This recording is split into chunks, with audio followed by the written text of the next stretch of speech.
Thank you. Welcome, everyone. Thank you so much for joining us. It's my true pleasure to introduce today's program, How to Drive Change, a panel discussion with Chief Diversity Officers. The program features four fantastic members of our Stern community, Gary Fraser, Indhira Arrington, Azurée Montoute-Lewis, and Dalila Wilson-Scott. Today's discussion is of course, always of importance, but is particularly of importance in today's world as we continue our focus on increasing diversity and inclusion across Stern, across NYU, and across the entire corporate world. Let me begin by introducing our moderator, Gary Fraser. If any of you were at Stern when Gary was here on his last stint, you of course know him and he requires no introduction. And Gary, of course, never forgets a single student. I don't think he's ever forgotten a name in his life or a face. But for those of you who don't happen to know Gary, he's a 1992 MBA alumnus, Stern's first Associate Dean for Diversity and Inclusion. His prior tenure at Stern, he was Dean of Students from 2000 to 2012. He left Stern in 2012 to oversee MBA career services at the USC Marshall School of Business. But I have to say that when I became Dean of Stern, it was one of my topmost priorities to bring Gary back to the school. And he came back from sunny Los Angeles to cold New York in January of 2019. So welcome back, Gary. Joining Gary today are three MBA alumni with senior diversity and inclusion roles at major corporations. So a few words of introduction about each of them. Indhira Arrington is a Managing Director and Global Chief Diversity, Inclusion and Equity Officer at Aris Management. She partners with the firm's DEI Council on Aris strategy to attract, develop, engage, and advance diverse talent within an inclusive and welcoming environment. Ms. Arrington also serves as an advisor to support DEI initiatives at portfolio companies across Aris's investment strategies. Azurée Montoute-Lewis currently serves as Hill & Knowlton's Global Head of Diversity, Equity and Inclusion, where she draws on almost 2 decades of experience with diversity program management, recruitment, employee engagement, talent management, advocacy, and management training. Lastly, Dalila Wilson-Scott serves as Executive Vice President and Chief Diversity Officer of Comcast Corporation and President of the Comcast NBCUniversal Foundation. Dalila oversees all DEI initiatives and philanthropic strategy for the corporation, including the company's $100 million commitment to advance social justice and equality. Dalila also leads Comcast community impact initiatives, working across the organization to provide strategic leadership throughout all aspects of its corporate social responsibility programs, including employee engagement and volunteerism. So please join me in welcoming Gary, Indhira, Azurée, and Dalila to the virtual stage. Before I hand it over to them, just a little bit of housekeeping. The participants will be discussing a range of topics for the first 50 minutes or so. And then they will open it up to questions from those of you tuning in. So please feel free to share your questions at any point using the Q&A chat feature on your screens. We are recording this session along with each reunion session. We plan to make all the sessions available in the next 2 or 3 weeks. So thank you all again for joining us. Gary, over to you, all yours. Thank you, Raghu, and thank you for such a warm introduction. I have to tell you that this is a great panel because it's a celebration of, well, I won't say how far, well, I'll say 30 year because I graduated from Stern in 92, a 30-year exposure to the Stern School of Business. We're fortunate to have 3 terrific alums. I think Raghu, 4 counting me, but I think they're the terrific ones. I think Raghu give you a sense of their responsibilities, but we want to start with maybe just what each of you think about the view of diversity and inclusion in our organizations. And why don't we start, we'll do it alphabetically by first name. So Azurée, tell us about how you view D&I in Hill & Knowlton. Yeah, thanks, Gary. And I'm really happy to be here with all of you today. I think the last year has has really created a market shift in the conversation about DE&I.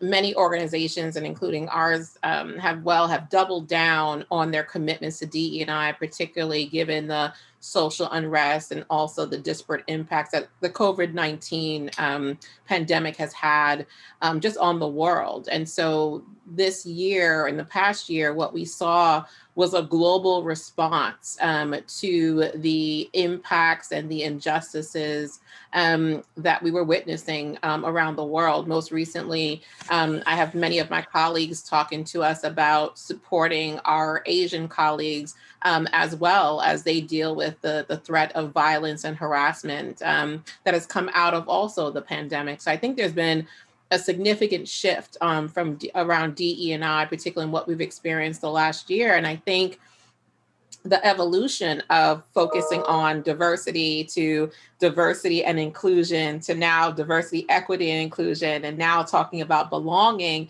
I think really has cemented the shift in conversation that I think we all have been seeing.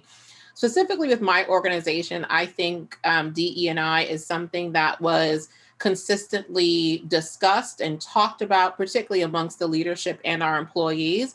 But I think the creation of my role, reporting directly to my CEO, really signaled a commitment to really making sustainable, consistent structural change within our organization, within our culture, in very meaningful ways. So I think DE&I now has a seat at the table and is now looking to be embedded in all aspects of not only our business, but also all of our functions throughout the organization. And so I think the conversation is definitely evolving. And what we're going to see probably in the future is even more emphasis on DE&I and really more employee centricity within our organizations. And I'll leave it there and let my colleagues give their perspectives as well. Thank you, Azurée. Dalila. Well, first, thanks, Gary, for having me. I know I speak for all of us, and I'm sure many people in the audience that you are certainly a memorable part of our Stern career. So just thank you for your leadership and the invitation. And glad that you're in this role. I think for many companies, especially the larger companies, the notion of having a CDO, having a diversity and inclusion practice is not new. What we do know, though, is last year the expectations of companies, the demands, and just the listening and understanding that employees were asking for all changed. And while the George Floyd moment was a catalyst for many companies to kick off this work, I think it was just a broader recognition of something that's been happening for a long time that never really made its way into the corporate workplace. We used many other words besides race when we were describing some of the issues we were focusing on. And race and ethnicity are not the only areas we have to touch in DE&I, but it was clear that we needed to have a much more pointed view on it. So I think last year, it's just interesting for my company and, our principal businesses, Comcast, NBCUniversal, and Sky, it was our broadband business that really had the most focus just through the pandemic, even before the social unrest sort of became clear for everyone and dominated every news platform. It was about people realizing that people weren't connected to technology. All of us here can pretty much take for granted the number of devices in our home, the types of access to broadband we have, our ability to easily work from home, even though it is now much more widely accepted. And I think that focused and the light that was cast on the inequities, whether it be health, job security, access to technology, economic mobility, that just really became clear for everyone that frustration had been growing. It was time that we just demanded a different level of responsibility and accountability in private sector around these issues. And I think what you see is not just a focus on representation. I think all of us are expected at a minimum to focus on workforce representation, but being really accountable for the other areas of our work we touch, whether it's community, how we're serving and treating our own employees, what type of culture are we building, an environment for people to succeed. You know, when you say someone has to be the right culture fit for a company, who are you excluding when you do that? And why are you not, you know, kind of opening and broadening your definition of that? And it's, you know, it's also about supplier diversity. How are we doing our business? And I think probably the one key factor everybody realizes is it has to come from the top. The pressure and momentum has to be focused, and every single part of the company needs to have a DEI focus. It's not up to the CDO to make your numbers, not the CDO alone. It's up to us to create that internal pressure to help us get there, to put strategy on the table. But every single leader has to own a piece of this. Thank you, Dalila. Indhira. Great. Thank you so much again, Gary, for having me. I will double down on you truly made a huge difference in my Stern experience, and I'm blessed that 21 years later, we're still friends and colleagues and have an opportunity to connect at this level. So I am in the inaugural role for Aries Management as the Global Chief Diversity, Equity, and Inclusion Officer. And what I will say is that when we think about the finance industry in general, and you think about the lack of diversity in the broader industry, when I think of asset management and when I looked in moving into this role, this to me was almost like the last frontier, right? These firms who traditionally have been doing DEI, but haven't had a true function and someone leading it. I saw it as a great opportunity to really to be able to come in and make some systemic change. And what attracted me to this particular firm and this particular role is that when I looked at the leadership team, I also have a reporting relationship that splits into, I report into our CEO, and I also report into our head of HR. And I found that really interesting because there weren't a lot of roles that had that dual reporting. And what I really think is special about that is that, like my colleagues have said, this is truly about embedding DEI in all of our human resource processes, but also in all of our business processes.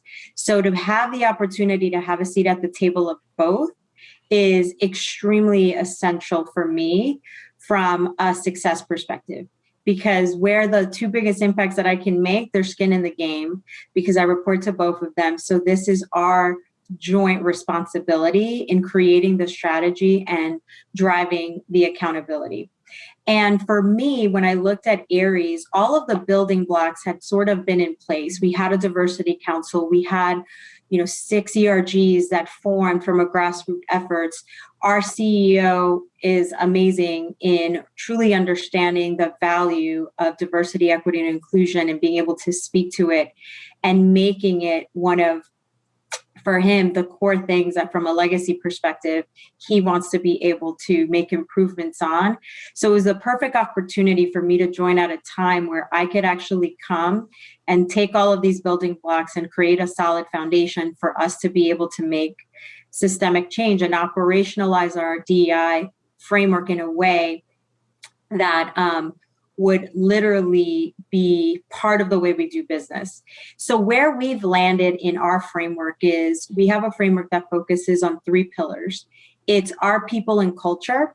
So how do we attract, develop, engage, and advance our own people and our culture, right? We want to be a leader. We have to lead by example. The middle pillar is our business and investment process. And there we have 3 things: DEI management. If we truly see DEI as a business imperative, then we should manage it like a business. So that is where we cover everything from our framework to scorecards, to setting aspirational goals, to, creating goals for the diversity of our own board. So again, we can lead by example, to the ongoing diagnostics to ensure that any interventions we come up with as we build them into our processes are actually working, to the communication strategy.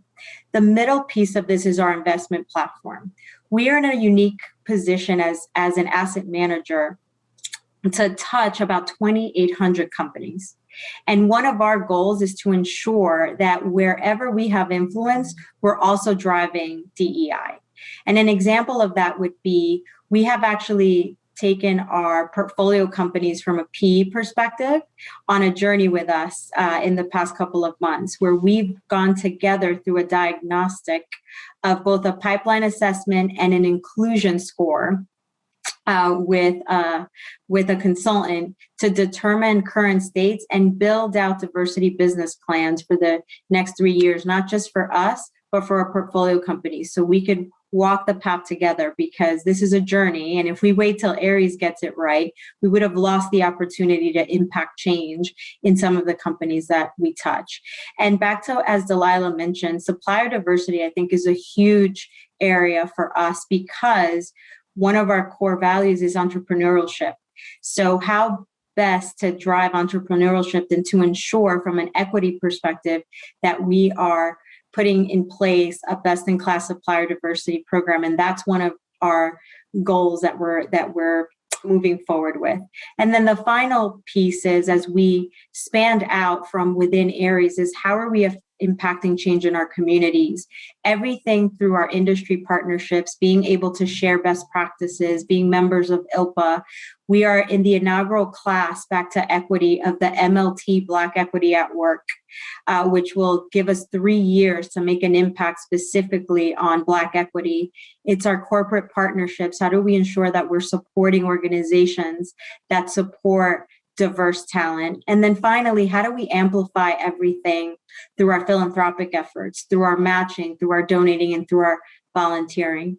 And what I think is different for the new CDOs of the world is that we are finally at a place where we're really looking at this as a business, making data-driven decisions, setting KPIs, and holding everyone accountable for the results. Because at the end of the day, every individual has a role to play in making our corporations a place where we could all thrive and we could all feel, as Azurée mentioned, like we belong.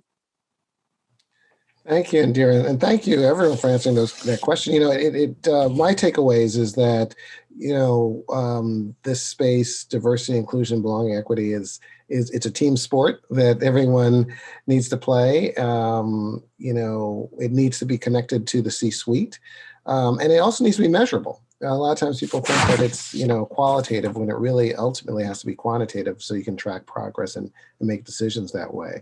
I want to take a slight deviation and talk about each one of you, just because I know there may be some people that are listening into this that are wondering, how did you all get into these roles? I mean, we are all in this space, but that wasn't the thing we initially did coming out of business school.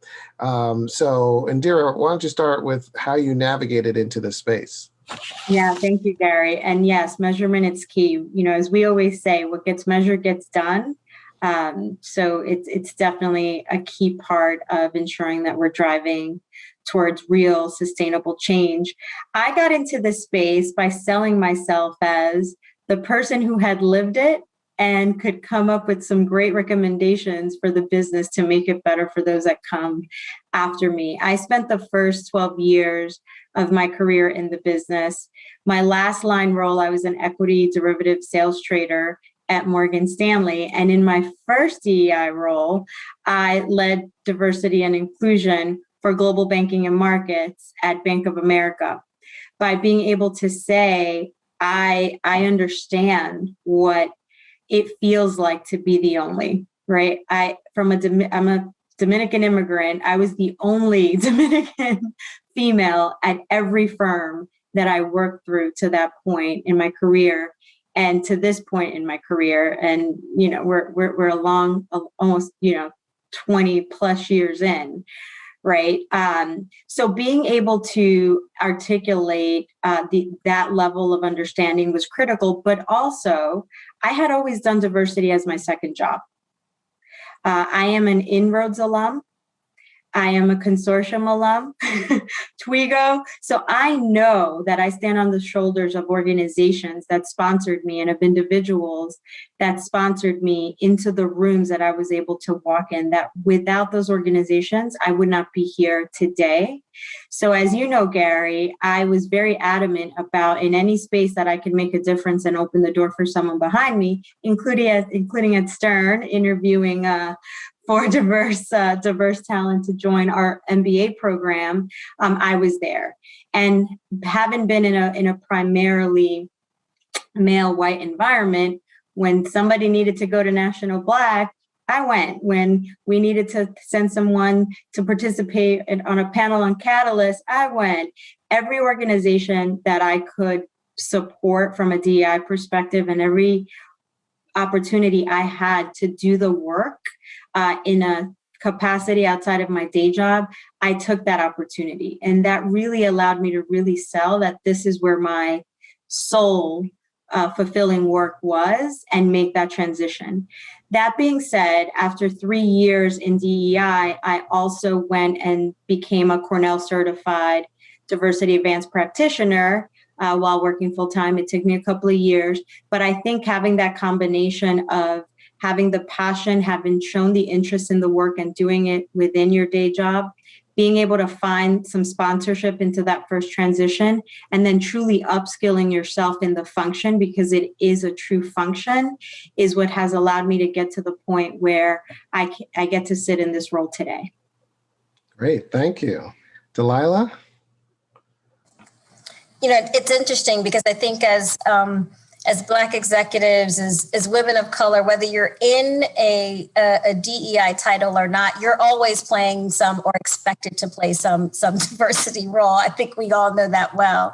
But we also know that while we have chosen this career, there are many Black executives, employees, diverse employees who don't want to always be the diversity champion. So just a interesting conversation that's been evolving. But I started out right after Stern at JP Morgan Chase, doing a lot of strategic planning, and ultimately went deep into JP Morgan Chase's own M&A, particularly in the retail and commercial spaces. And so after doing a lot of deal valuation, I know we were just talking about Demoter, and he actually helped me on a couple of deals that I was able to work on. Moved into the merger integration space, and anyone who's been there knows how crazy that work is, long hours, and decided to move in another direction, and ultimately led up the philanthropic portfolio at JP Morgan, was there for 17 years before coming here to Comcast NBCUniversal 5 years ago. And essentially they had seen some of my work at JP Morgan, how we really tied the philanthropic portfolio to the business portfolio, which one made it sustainable, but also when you're tying philanthropic capital with other risk capital and other resources that a company has access to, that's when you can make a real difference. And Comcast NBCUniversal was trying to figure that out. How do we leverage our media platforms? How do we leverage our cash, our capital, our networks to think differently about this work? So it was completely different industry, and obviously just an interesting time to think about the convergence of media and technology, which prompted my move here. As everything sort of came into fruition last year,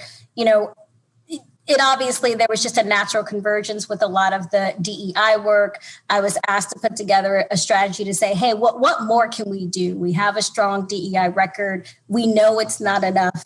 What would it look like? And, as I was building it, just down the line, my CEO, Brian Roberts, was like, hey, you're doing the work as far as I can tell. And our CDO has always reported to the CEO and sort of said, I'd love for you to expand your portfolio and include this and think differently about how to bring this work together, which I think is an interesting point. Because if you asked me 5-10 years ago, would I ever have pursued diversity? The answer would not have been yes. I think what we know is CDOs are often under-resourced at several positions throughout my year. I've had to secure resources to help whoever was the diversity executive. They never had enough staff, never had enough resources, often didn't have enough influence to really get the work done. And I was fortunate to be in positions where I could support that, but it wasn't anything that I was like running to, quite frankly. I think last year in building our commitment, working close with our CEO, all of us are hearing the ESG investors talk about diversity when they never have. That's a different skill set now, and that's a different level of expectation and importance that's being placed on the role. And so that's sort of what led me here. And while there's a lot more work to do, I feel like now it has the attention, and up to all of us to keep the momentum and pressure on, but it has the attention, I feel like, where we can get some real work done. Great, thank you. Azurée. Yeah, I was smiling at Indhira because I feel like our stories are so very similar. And like her, I believe that I came to this work honestly. I think of DE&I now as being my fourth career because I started in undergrad as a scientist. I was a physicist, and I had aspirations of moving into that world. And then, starting my first role at JP Morgan, due to inroads as well as being like a great career starter. I spent my time in marketing, which really led me to Stern and the consortium. And so I really thought, I said, oh, my career, this is it. Marketing is where we're going to be. It's going to be fantastic. Until I had an organizational experience that I realized, I said, this employee experience is not where it should be. We're delivering results. We have people who are, bringing the cash in. I said, but the culture is toxic, for lack of a better word. And it really made me start to think about, from a strategic perspective, of how do we manage and design our organizations with policies, practices, and procedures that really ensure that we can retain and attract top talent. And so I said, maybe it's time for me to experience a little bit of human resources, which I think is the other stepchild right next to DE&I in terms of the historical value that I think their organizations place on those functions. But I knew that there were strategic aspects of HR that were worth pursuing. And so when I transitioned from the role I had after business school, I landed at Citigroup, where I spent the next 10 years really growing up in the HR function. I think I recognized very, very soon that the HR function needed the lens of DE&I to really ensure that what they were doing from a talent acquisition perspective, from an L&D perspective, from a performance management perspective, from a succession planning perspective, as you move all the way through the employee life cycle, there needed to be a sense around DE&I. And so I really just loved the integration of both. And when I think about how progressive Citi was now 10 years ago about bringing the talent function and the DE&I function together under one umbrella, it significantly increased the impact that DE&I had on the organization through really the HR levers that you can pull. And so it's interesting because, when I talk to colleagues that are working in DE&I, many of them have come from the business and don't have the backgrounds in DE&I. They haven't taken the learning. They've just been elevated because I think they have a lived experience that the organization would benefit from hearing from. And I think that is important to have, and those voices need to be heard. And I also think what I try to do within my current parent company, WPP, and then also in my organization is really shine the light on much broadly that we're working and caring for people. This is really a talent imperative. Yes, we've had the business case for 30, 40 years. We know that DE&I drives, higher profitability, higher revenues, just more success. They outperform, they capture new markets. I mean, the research is endless about, just the impact of DE&I on organizations. But I think what keeps me in this role, because I wouldn't say this is my first love, but what keeps me in this role, particularly where I'm sitting now, is just the impact that I'm able to have on the business in a way that people didn't expect. And so as we all talked about the importance of metrics, being able to demonstrate that impact is what has kept me in this role. I don't know that I'll be a chief diversity officer for much longer after this, because my dream is that this role won't need to exist. It will be so embedded in every leader's positioning in their conversations and how they run their businesses, and that it'll be embedded in all of HR. And so just be a part of the DNA for our organizations, that the oversight that usually the chief diversity officer has won't be necessary, because it'll be just the way we do business. And so I think just how I've gotten to DE&I has definitely come honestly. And I think the ability to influence change and really have an impact on people is what has kept me in this role. Thank you, Azurée. So Dalila, I'm going to start this next round with you. And it's going to kind of relate to something you said, that, not say everyone of color wants to be in roles like this, but also from a broader perspective. For example, I teach a class called Leading Inclusive Teams at Stern, and typically someone will say, well, I wanted to take this class because I'm not a diverse individual, and maybe someone who doesn't see themselves as an underrepresented population. And they may say, I don't really have culture. And one of the first things I do is I define what diversity means. You can't be a diverse individual. You can have a collection or group of people that can be diverse, but as an individual, you can't be diverse.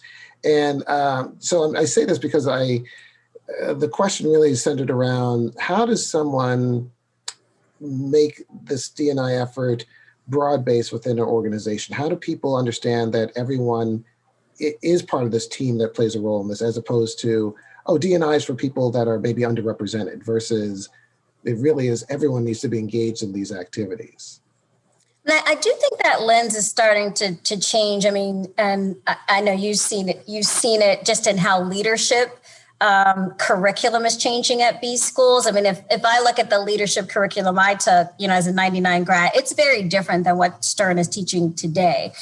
Even the whole notion of building inclusive teams, I do think that's a great place to start, because, to the comments already made about the explicit tie between talent and DEI, at the end of the day, I mean, if you're a company doing DEI well, you're treating people with respect. This is not a far cry, right? This is basic humanity, inclusive behaviors, leading with empathy. But at the end of the day, I do think it's a good frame. We had Michael C. Bush in the other day. He leads an organization called A Great Place to Work. And, I think he's done an interesting job talking about inclusive teams, because one of the things he talks about is listening without judgment. When we come into conversations, when we step into rooms, when we're thinking about the teams we lead, are we listening with the openness and willingness to change our mind? That's a whole different type of listening. And it means you have to listen to everything, and that everyone's voice and how you receive that and are willing to act on that really matters. And I think that's an important point. And you sort of have to be careful about that equity piece of it. And that's what you don't want to lose, because there's so many companies like, we have a great culture. You can have a great culture, but culture is something you work on every single day. It's not something you're never, okay, we made it, we're inclusive now, next business task. It doesn't really work like that. It's something that it's continuous effort and should be a part of every strong leadership curriculum. And I do think that means, when we're in times like we are now, through the pandemic, you heard a lot about, the socioeconomic issues, the health equity issues. Post George Floyd, everything became about Black communities and what specifically are we doing for Black communities. As of recent, Azurée started out with this, a lot of focus on AAPI communities. The industry can have a tendency to sort of whiplash between what's dominating the narrative when it's really about balance, right? All communities matter, and how are we treating them 365 days of the year, not just during the Heritage Month. And I think that's the balance a lot of companies have to strike. How do you meet the moment with the urgency that is necessary, but not forget that in our roles, we're not just representing, we're not just putting together the strategy for women of color. We're putting together a strategy to build an inclusive, successful company, and we think it's possible. And we also think you have to bring equity to the table. How you do it is important. So I do think that that can be difficult for people to hear. You also will hear a lot, the what about us There's always some "what about us" note going to every CDO at every single moment, and that balance is key. And I think people are starting to think different about that. But when DEI was positioned as something that we should do, but not integrated with the business, that's kind of what happens. It becomes an initiative as opposed to a strategy and something that's integrated and woven into, this is just how we do things. This is not just for these set of employees, even just in how you celebrate culture, what's the note going just to certain employees about Diwali versus something that you are highlighting for the entire company. These are important things that really matter. But I think it's about inclusive leadership at the end of the day. Great, thank you. Indhira, anything to add? The only thing I'll add is I love the addition of the E because when I think about the "what about us" piece of it, I love the inclusion of the E because you could actually look at processes and gauge how equitable they are. And when you can actually look at a process and through the data say, this is what's happening for this group of people. Here's how they're experiencing the organization, and this is how they're moving through the organization versus this group of people. And you see that there is a stark difference. Then when I go in and I say, we're going to create an intervention for this group to make their experience more equitable, it's a little more palatable for people. So I truly believe that you have to lead with the data. There's no way they can say, what about us, when you can show them you're doing just fine. But this group over here, they need a differentiated investment in their experience because they are not moving through the organization at equitable rates. So one of the things that I've been trying to teach my leadership team, and when I think everybody at our firm, is the difference between equity and equality. Because everyone, wants to say, I'm great. I treat everybody the same. And I love when they say it because then I can say to them, well, then you're not being equitable. Well, what do you mean? Equity is being willing to treat some people differently in order to treat them equitably. So yes, there may be a special program for females at the firm, and I'll show you why we need it. When you look at our data, look at what's happening from a pipeline perspective for females, look at what's happening for males. We're not moving up at the same rate. So either females are getting dumber as we get more senior, which we know is not the case, or we need to do some specific sponsorship of those females to ensure that they continue to move up within the organization at similar rates to their representation. And once you use the data, it shuts down a lot of the what about us and gets them to actually get behind the structural changes that we're trying to make, because everyone wants to work in an organization that is equitable. Thank you. Azurée, anything to add? Yeah, just very quickly, because I see we're starting to get questions in the chat. I'll just to say that when I was rolling out my global diversity strategy to my CEO and my leadership team, I told them it was very important for each of them to see themselves in the strategy, right? And so I made it very clear that as we were talking about what we were going to care for as an organization, it really is about the dimensions of difference that make each of us unique. So even for the white male senior leader, that they had a place here because it wasn't only about gender, race and ethnicity, sexual orientation, the very the dimensions of difference that are at the forefront that are probably more visible, but it also some of the other nuanced differences that we're going to care for is in terms of how we hire, in terms of what schools did we go to, what is the candidate profile that we're looking at, what is the educational experience, really caring for where people live, their socioeconomic status.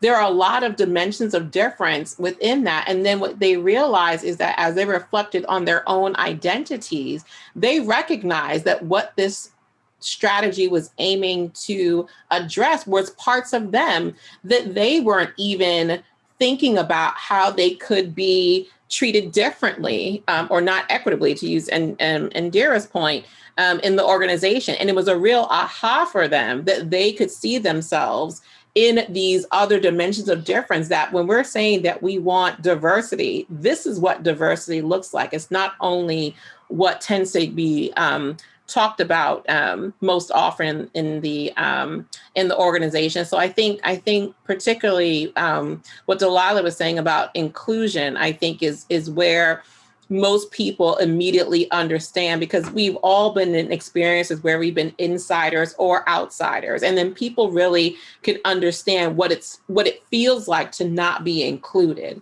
And then when I make it clear to them through metrics, as Indhira talked about, I said, these are people, these are communities within our organization that are not being included, or even in some cases actively excluded. And that really begins the conversation to get them to really start thinking about their personal leadership when it comes to DE&I, and it becomes a very personal journey for them. And that becomes the shadow that my leaders cast in the organization as they're thinking about DE&I, that is also about them, and therefore it's about you. Mm-hmm. Great stuff, everyone. So we're starting to get some great questions in. So what we're going to do is, but the good news, we've got another 30 minutes or so. So what I'm going to do is pick a lead person to answer the question. And certainly if the other two panelists have something they want to add, please do so. And then we'll go to the next one. But one actually last question that I had was related to the remote work we're all kind of in now. And I think Azurée brought up some really interesting points. While we know there's numbers and metrics we have to do to see how we are doing, but I think you all brought up the fact that this is also about having conversations, and sometimes difficult conversations. And how does the remote existence that we've been kind of living through affect the work that you do, given that some of this is about relationship based? And I'll start maybe with you, Indhira, and then if Azurée and Dalila want to add some thoughts based on what you say, feel free to. Great, thank you so much. Honestly, Gary, I think for me, it's actually helped. When you work at a global company in this position, starting in a new role, there's so many people on the leadership team and across the world that I've had the opportunity to connect with via Zoom. That would have taken me months if I waited till I went to LA to set up my lineup of meetings with them. So it's actually been able to help me accelerate the work that I've been trying to do. When I think about it from a longer perspective, I think back to, I'm always about equity, right? Now that sort of the myth has been busted that there's a ton of these jobs that cannot be done anywhere else but in the office. What does that mean for the future of work?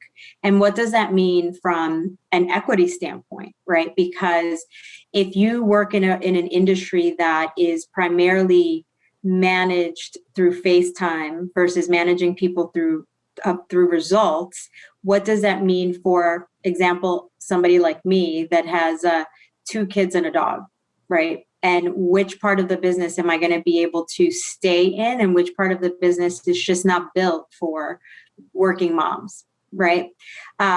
So I think it's going to be a war, we're in a war for talent. And I think the firms that get it right, that can find the right mixture of flexibility and think about work-life integration in this way, and use the technology advancements, the lessons from COVID, to create an opportunity for longer-term flexibility, are the ones that are going to win.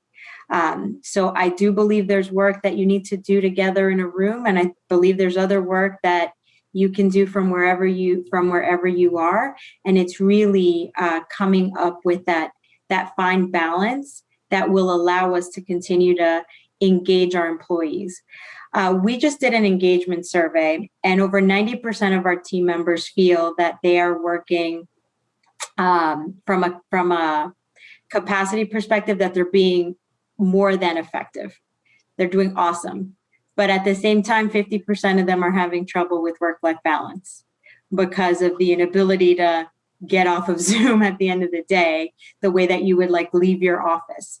So how we think about that dynamic and how we put sort of the guardrails in place is going to make a huge difference in how we're able to, again, this is about people, care for our employees in a way that is inclusive and holistic, and that we're thinking about people in a very thoughtful, holistic way, and managing them to their results, not from where they're achieving those results.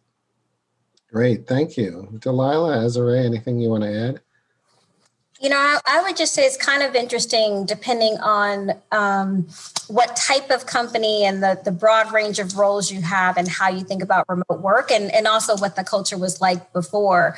You know, similarly, I would say it's interesting because, right, you can throw out travel and you can probably do things faster and get more people. We've seen, just from an intersectionality standpoint, as an example, our employee resource groups have done more events globally in this virtual environment, which kind of offers an interesting conversation. We had just last year, there were so many of our Pride, our LGBTQIA plus community that joined forces with our Black employee network in a way that happened more organically through remote work than not.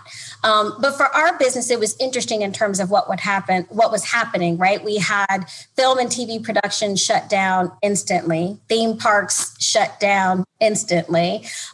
We were first impacted by COVID in China, where we're building a massive theme park, but that as COVID flowed through the world, we got smarter back in the US about how to address it. And then we had, you know, just unprecedented demand on our network for broadband service. We're fortunate that we've been making billions of dollars of investments and that we were able to basically meet that and exceed that demand in many cases. But that meant, right, while corporate employees could work remotely, many of them, and we're already set up to do that. We have technicians that need to go into homes and we need to keep them safe.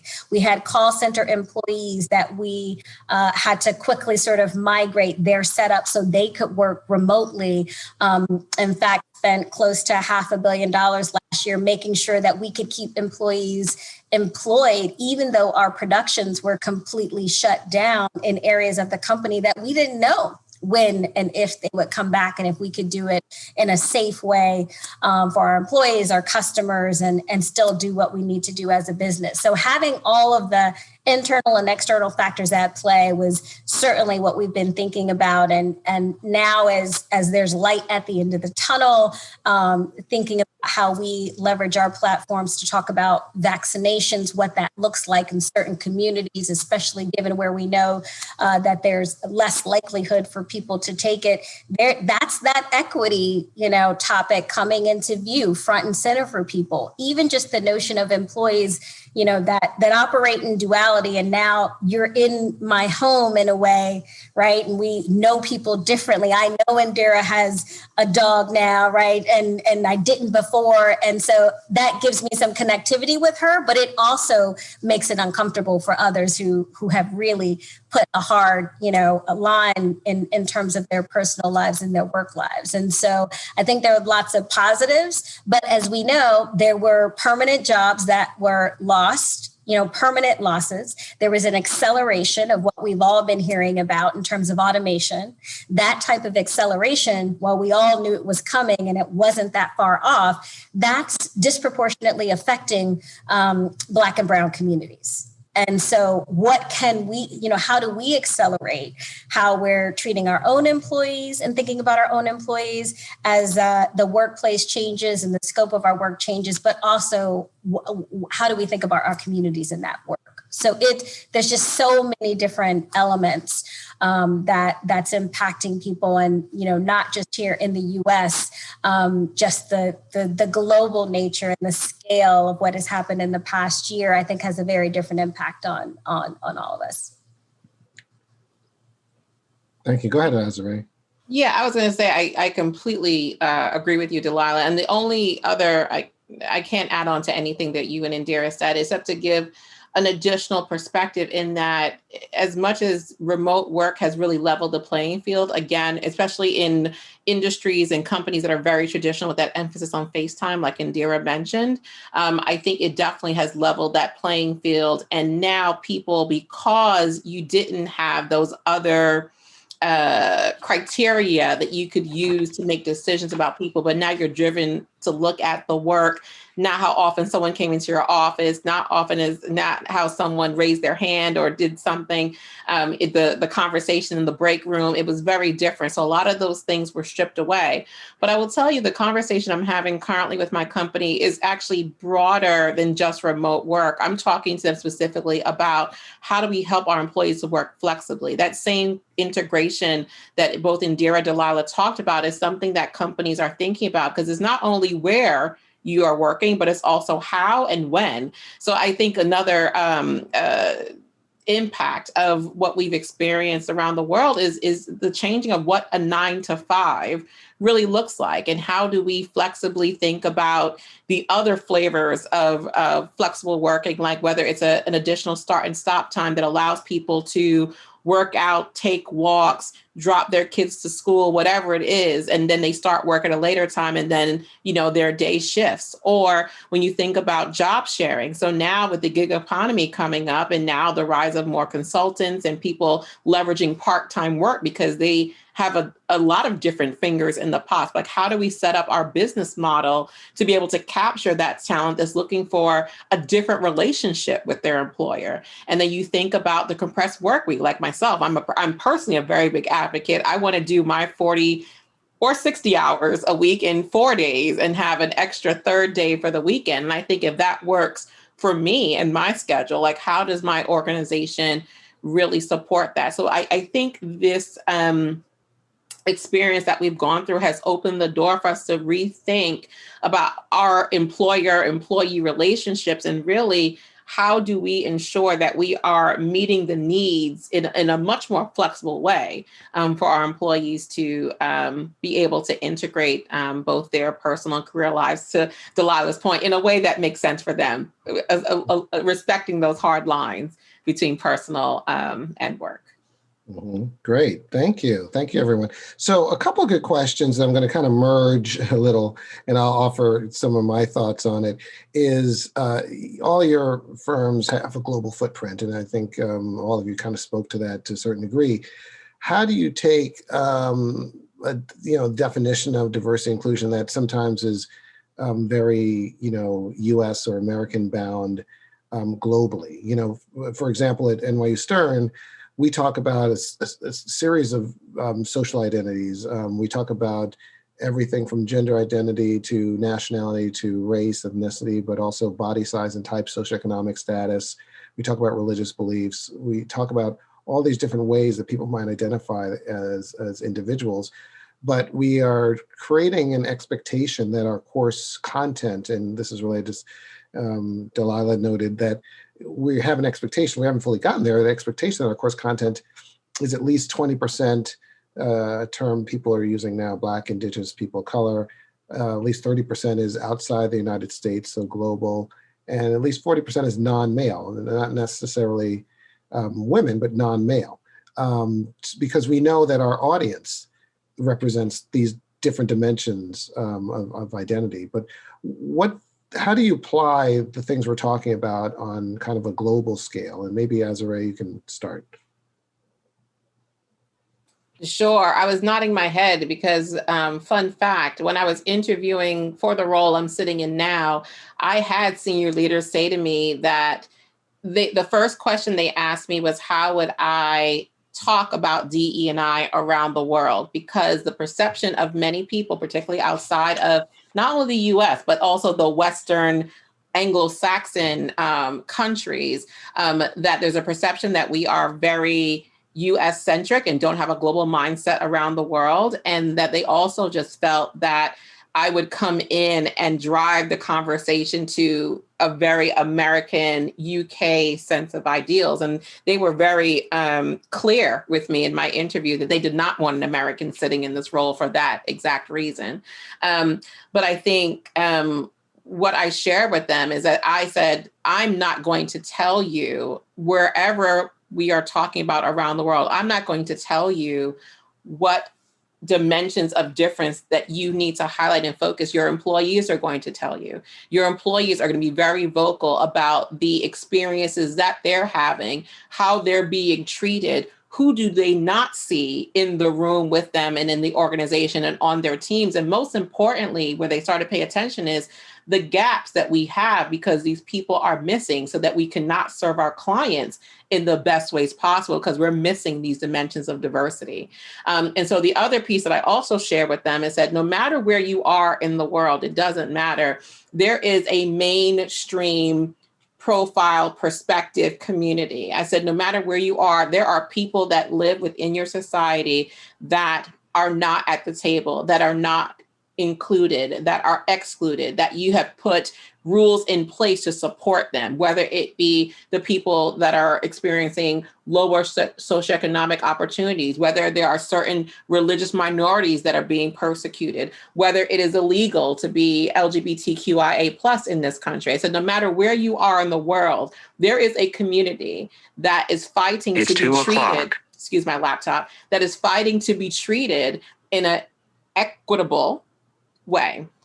And so I think when I've gone around the world and spoken to my colleagues, I've been very clear to say, what are the experiences that you're having? What are the goals and priorities that make sense for your market? And then let me help you identify the best ways to prioritize, to set goals, to set objectives, and really move the needle to really make progress, particularly from a diversity, equity, inclusion perspective and what that means for you. I said, I care generally for all difference, and I want all difference at the table. I said, but what that definition is for you in your market, in your local office, we're going to have a conversation collectively to speak about that. And that's how I've approached it in a way that now we have, I would say, an affinity group list that's probably 10 strong that includes all of the dimensions of difference that you talked about, that our employees have said as an organization, we need to care for these groups, the socioeconomic, disability. I know there's a question about age. There's a lot of dimensions of difference that are currently not adequately represented or given the same access to opportunities or not included. And as soon as we identify those groups, that is where, no matter where we are in the world, that we should focus. And that has resonated with them as well as leaders. Thank you, Azurée. Indhira, Dalila, anything to add? No. The only thing I'll add is what we did is we did an inclusion survey, and we did it across the whole firm, so all of our locations. And in the locations where we had critical mass, we actually changed the boxes that you could click to be representative of exactly what Azurée was talking about. You know, in order for there to be a majority, there has to be a minority. So in the UK, what is that? In Hong Kong, what is that? So everyone had the same questions, but the way that they self-ID'd by country was different to account for those differences. So that now when we think about the strategy on a global perspective, we could look at the UK and say, in the UK, here's the inclusion score for the majority. Here's the inclusion score for this group, this group, this group, this group. Here's the gap. And once you can actually show them the data, back to the data, the gap, then we can talk about, well, what are we going to do to close it? And when you think about closing any gap, you're going to have to make a differentiated investment in the population that you're trying to move up, right? So that's the approach that we took.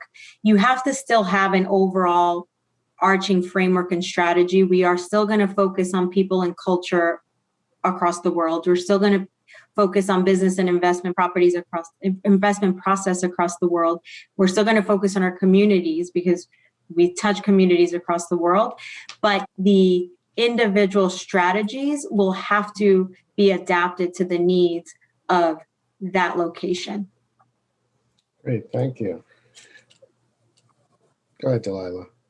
I was just going to reinforce what we heard and just how important language is. I mean, the goal here is not imposing any, view that's not relevant to the audience that you're speaking to. So I do think that frame of inclusive leadership does work everywhere, even when the underlying components are different.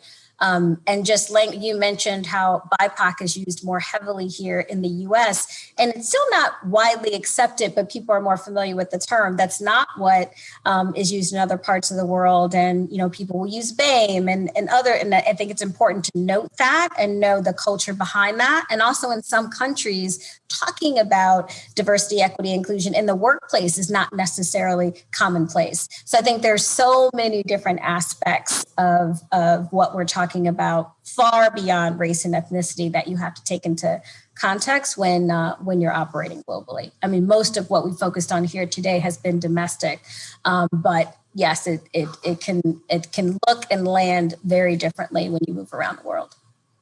Sure, thank you. Can I just add one more thing, Gary? What I think does translate is the equity and the inclusion piece. At the end of the day, diversity is just the presence of difference. Do we have it or not?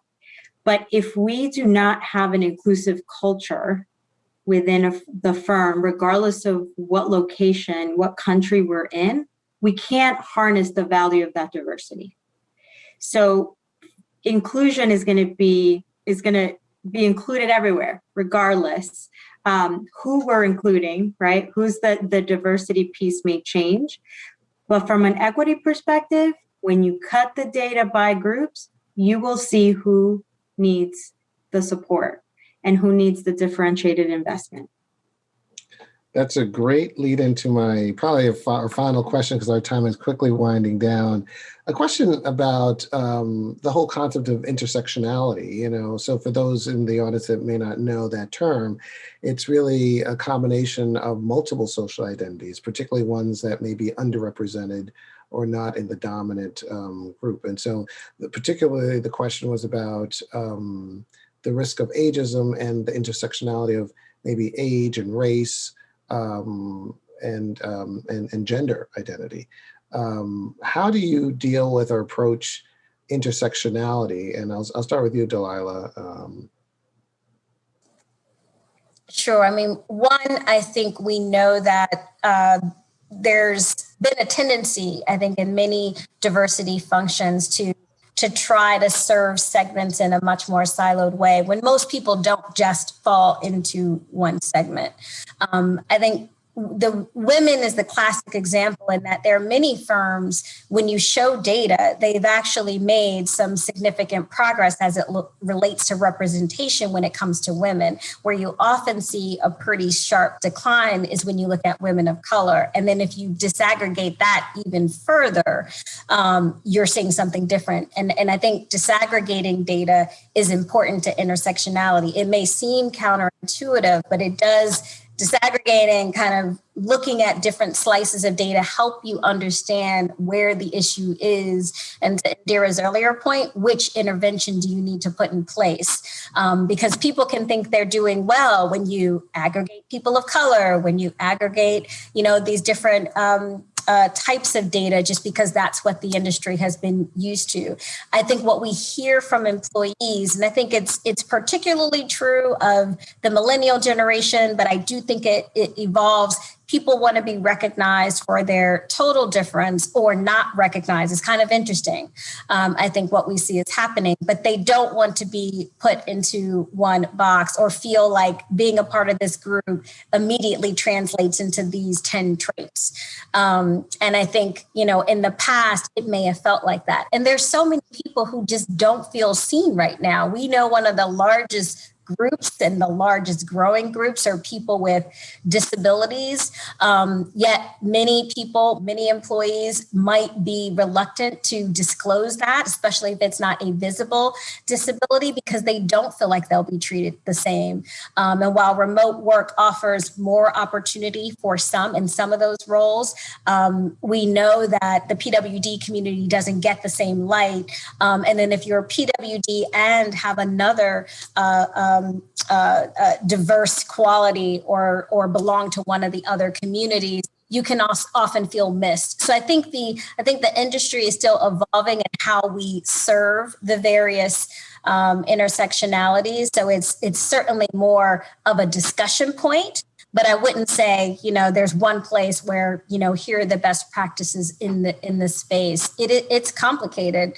Even myself, I'm African American and I'm Asian American. Where we're talking about our AAPI communities, what I know is that all AAPI communities aren't necessarily including me.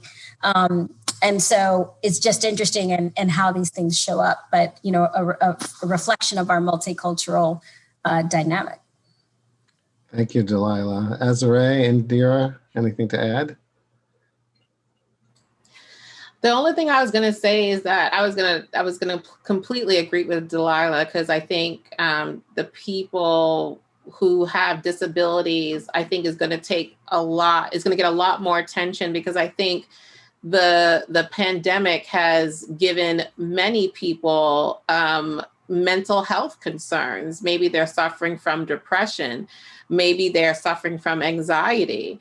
Maybe, there is something in their backgrounds and things that are showing up just as a result of being triggered by what has happened to us over this past year. So I think there's been a lot of discussion, particularly around mental health. And I think what I think and what I hope is that there's a level of destigmatization of mental illness. And so I think there are different headwinds that all of our respective communities of difference face.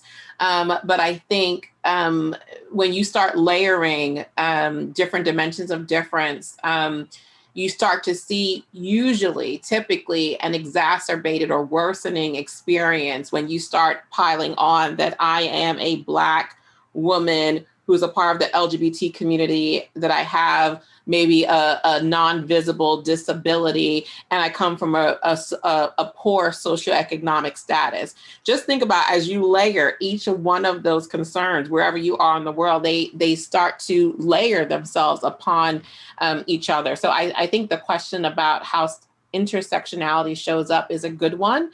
But if I were to think about my experience, and I think when I think about my colleagues and my friends who are engaged in this work, being a Black woman, my race and ethnicity has had it was driving much of my lived experience, more so than the fact that I was a woman. But I also think that as you, again, layer that intersectionality on people, different things show up in terms of how they identify and then what their experiences are. So I think it would behoove all of us, generally speaking, to approach each of our dimensions of difference with a level of empathy and inclusiveness for all of those things. And so I really appreciate the question. And I agree with Dalila. It is absolutely complex. But I think even what I think maybe Indhira said about the ERGs coming together organically, like Pride and Black and all these events and things that are happening, I think we're starting to see even employees themselves to remove the barriers that exist between different dimensions of difference and between our communities to really approach the unique challenges that the layering of intersectionality presents. Thank you. Indhira, anything to add? Or the only thing I'll add is that's why we can't work ourselves out of a job. Because when you think about DEI, and I think someone mentioned it earlier, it is part of the culture, and cultures are living entities. They live because they're a culmination of all of the people within that organization or that group. And I think as the culture evolves, as the representation changes, as more of these groups and intersectionalities grow, the need for our roles and the ability to shed a lens from a DEI perspective to how do we now deal with whatever the new thing is what makes our roles everlasting. We are part of driving the moral compass of the overall organization. And as the culture continues to shift, as our society continues to shift, there will just be more nuances for us to care for. Yeah, I think that's a great point. I mean, I always tell, whether it's my students or anyone at NYU Stern in our community, that this is a journey, and it's constantly growing. I don't consider myself an expert in this space because there's so many dimensions of diversity and how people identify. And so I think the challenge is, how do we have everyone understand this is a continual journey that you may never fully get to. When I worked at UCLA, I learned from a professor that talked about global trends that the average woman who has a child or globally has 2.1 children. And the only reason that it's 2.1 is because in the continent of Africa, the average woman has 5 children, 5.2 children. And so we know that the world we see today is going to be very different and in so many different dimensions. I'm just talking about one dimension. And so this ability to constantly know and adapt and learn and want to learn is really a challenge that we all have, not just as chief diversity officers, but as society. But I definitely want to close this out by thanking you all. It's so great to see you again. And thank you for giving your time for this very important conversation, this dialogue. And I hope our alumni out there got some real good tidbits and information that they can use in their worlds, whether it's work or socially with others. So thank you again, and we will end our session. Thank you, Gary. It's been amazing. Thank you, our fellow panelists.